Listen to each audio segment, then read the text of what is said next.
కేసీఆర్ గారికి తిండి ధ్యాస ఉండదు, డబ్బు ధ్యాస ఉండదు. ఉండేది ఒకటే, కేవలం తెలంగాణ ధ్యాస. నేను దాదాపుగా 2006 నుండి యాక్టివ్గా పాలిటిక్స్లో నేను కూడా పాల్గొంటూ వస్తున్నాను. తెలంగాణ ఉద్యమంలో పాల్గొన్నాను. అప్పటి నుంచి ఇప్పటి వరకు కూడా నేను చూస్తున్నా, ఎప్పుడు కూడా కేసీఆర్ గారు తెలంగాణ విషయం తప్పితే, ప్రజల విషయం తప్పితే పర్సనల్ విషయాలు మాట్లాడే టైము 0.1% కూడా ఉండదు.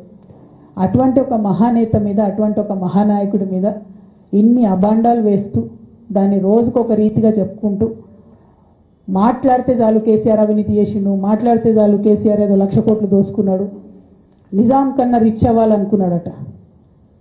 డెఫినెట్గా నిజాం బాటలోనే నడుస్తాం. నిజాం కట్టిన ఉస్మాన్ సాగర్లోనే కదా ఇవాళకి కూడా హైదరాబాద్ ప్రజలు నీళ్ళు తాగుతున్నది. ఆ నిజాం ఆదర్శం, ఆ నిజాం స్ఫూర్తి అని కేసీఆర్ గారు చాలా సందర్భాలలో చెప్పారు.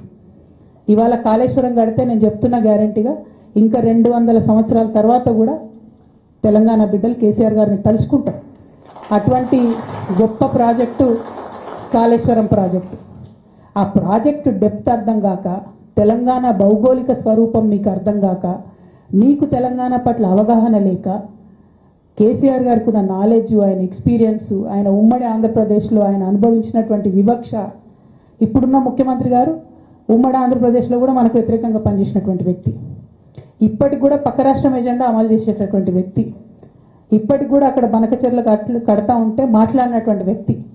అటువంటి వ్యక్తి నిన్న పొద్దు నుండి సాయంత్రం వరకు అసెంబ్లీలో